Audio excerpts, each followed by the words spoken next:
کمال و جمال کے ساتھ ایسا رکھ دیا ہے جیسے کوزے میں دریا رکھ دیا ہو. اور وہ آیت ہے وَمَا أَرْسَلْنَاكَ إِلَّا رَحْمَةً لِّلْعَالَمِينَ. اور یہ بات ناقابل تردید حقیقت ہے کہ رب کائنات کے بعد اگر کوئی ذات ہے جس کی تعریف ہوتی ہے، رب کائنات کے بعد اگر کوئی ذات ہے جس کے احسانات پورے کائنات میں ہیں تو وہ ذات نبی اکرم صلی اللہ علیہ وسلم کی ذات ہے. لیکن افسوس ہے میرے بھائیوں، آج مسلمان تنزلی کی طرف کیوں جا رہا ہے؟ وہ مسلمان جس نے کبھی شیروں اور چیتوں سے سواری کا کام لیا ہو، آج وہ گیدڑوں اور کتوں سے کیوں ڈرنے لگا؟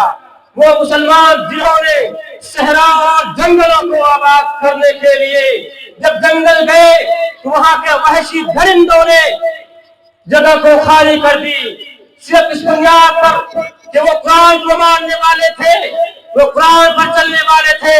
لیکن کیا بات ہے، آج ہماری حیثیت کتا اور خنزیر سے بھی بدتر ہو چکا ہے.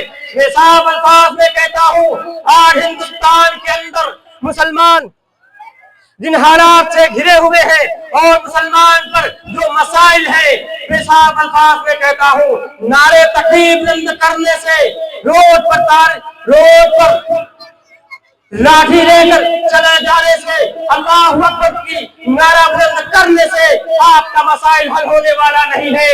ارے اسی ہندوستان کے اندر نہیں بلکہ پوری دنیا پر ایک حکومت گزری ہے، خلافت عباسیہ، اور اس حکومت کا بادشاہ ایسا بادشاہ تھا جو آسمان پر بادلوں کو انگلیوں سے اشارہ کر کے کہتا تھا کہ اے بادل جاؤ جہاں برسنا ہے برسو، لیکن یاد رکھو جہاں تم برسو گے وہاں سے جو فضل ہوگا اس کا ٹیکس ہمارے خزانے میں آئے گا. لیکن اسی وقت نے دیکھا کہ ان کے بادشاہ نے حالات کے تیور کو نہیں سمجھا، اور اس خلافت کا آخری بادشاہ معتصم باللہ کو جب ہلاکو نے گرفتار کیا اور جیل کے سلاخوں کے پیچھے ڈھکیلا، اور 3 دن کے بعد جب معتصم باللہ نے کہا کہ جاؤ ہلاکو کو خبر کرو کہ معتصم باللہ کو زور سے بھوک لگی ہے، اسے کھانے کے لیے کچھ دے دے. جب ہلاکو کو پتا چلا تو تشت میں کچھ سامان لیے اور اس کے اوپر ایک لال کپڑا کو ڈال کر کے معتصم باللہ کے سامنے پیش کیا گیا. جب معتصم باللہ کے سامنے پیش کیا گیا، وہ بہت سے بے حال تھا، وہ سوچتا تھا کہ کھانے کے لیے کچھ مل جائے میں کھا لوں اور پینے کے لیے کچھ پانی مل جائے میں اپنے پیاس کو بجھا دوں. لیکن میرے بزرگوں یاد رکھو، اور اس حالات کو میں آپ کے سامنے رکھتا ہوں، جب اس کپڑے کو ہٹایا گیا تو اس کے سامنے زیور، ہیرے اور پیسے کے علاوہ کچھ نہیں تھا. معتصم باللہ نے کہا ہلاکو یہ کیسی مذاق ہے؟ معتصم باللہ کو ہلاکو نے کہا، اور ہلاکو نے جو جملہ کہا تھا آپ کو میں آپ کے کانوں پر ڈنکے کی چوٹ پہ کہنا چاہتا ہوں. انہوں نے کہا کہ معتصم باللہ تم اور تمہاری پرکھ ہیں، تمہارے پروج ہیں، اسی مال و دولت کو حاصل کرنے میں اپنا وقت بتایا. اگر تم اور تمہاری پرکھ ہے اور پروج اپنی مال و دولت کو سرحد کی حفاظت کرنے میں لگاتے تو آج ہلاکو کا بادشاہ، آج ہلاکو بادشاہ کے گھوڑے تمہارے بغداد کے سرزمین پر نہیں دوڑتا. اور وقت نے دیکھا کہ دریائے دجلہ مسلمانوں کے خون سے رنگین ہو چکا تھا. صرف بغداد کے اندر 15 لاکھ مسلمانوں کو قتل عام کیا گیا. میں اس ہندوستان کی بات کہتا ہوں، ایک حکومت گزری ہے مغلوں کی سلطنت، اور یہ سارے 300 سال حکومت کی ہے.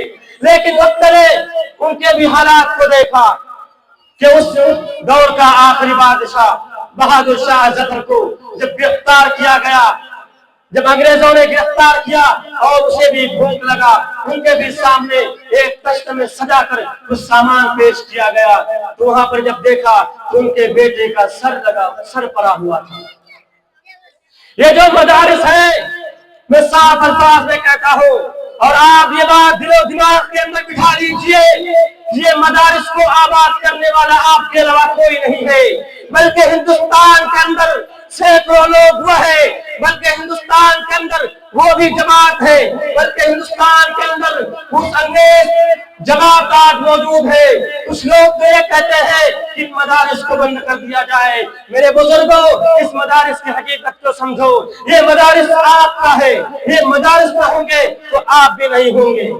بلکہ کچھ لوگ تو آپ کے مدارس کے دیوار سے ٹکرانا چاہتے ہیں، آپ کے مسجد کے میناروں کو توڑنا چاہتے ہیں۔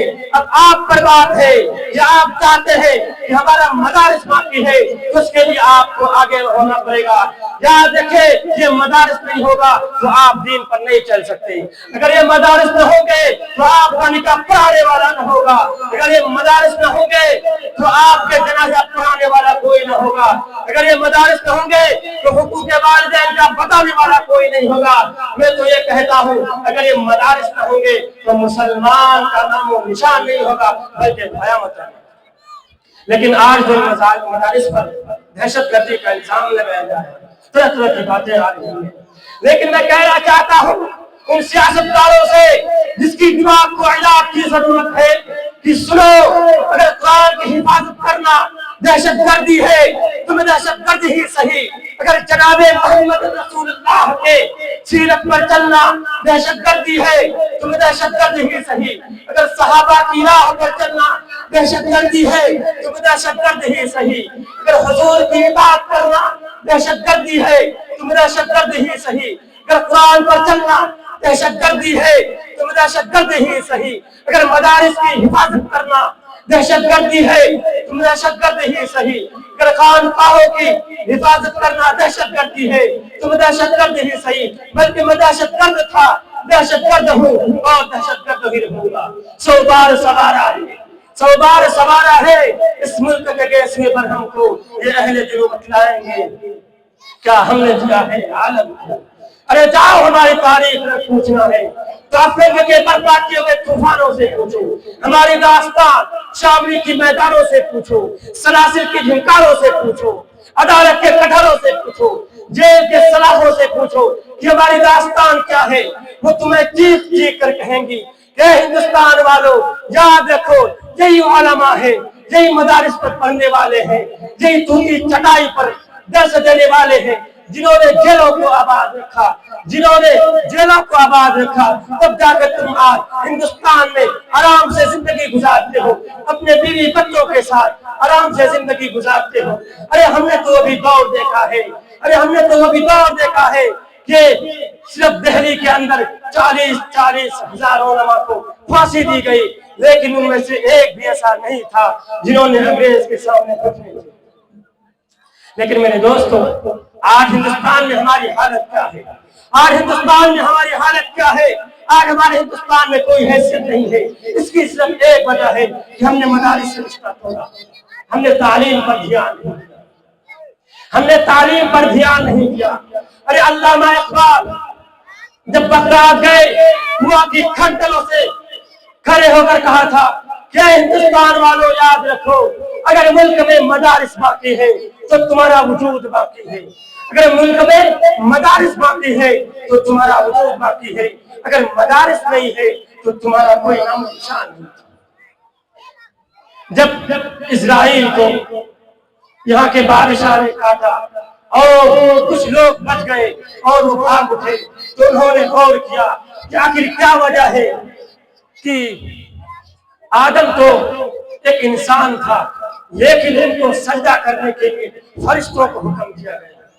جب انہوں نے اس بات کو پتہ کرنا شروع کیا تو ان کی نظر قرآن پر گئی کہ قرآن کو کھولو، کہ قرآن کیا کس کی تعلیم دیتی ہے۔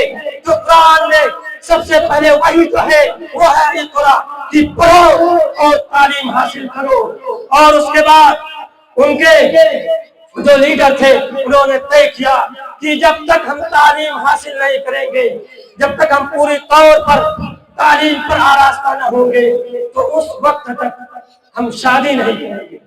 کتابوں میں لکھا ہے کہ بعض انگریز کے داڑھی اتنے بڑے بڑے ہو گئے، بال اتنے بڑے ہو گئے، لیکن انہوں نے داڑھی نہیں کٹائی، صرف اس بنیاد پر کہ ہم تعلیم حاصل کر لیں گے۔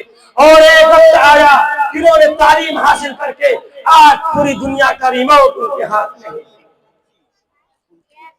کتنا ٹائم میرے دوستوں آج ضرورت ہے کہ ہم تعلیم پر دھیان دیں، آج ضرورت ہے کہ ہم مدارس کو آباد کریں۔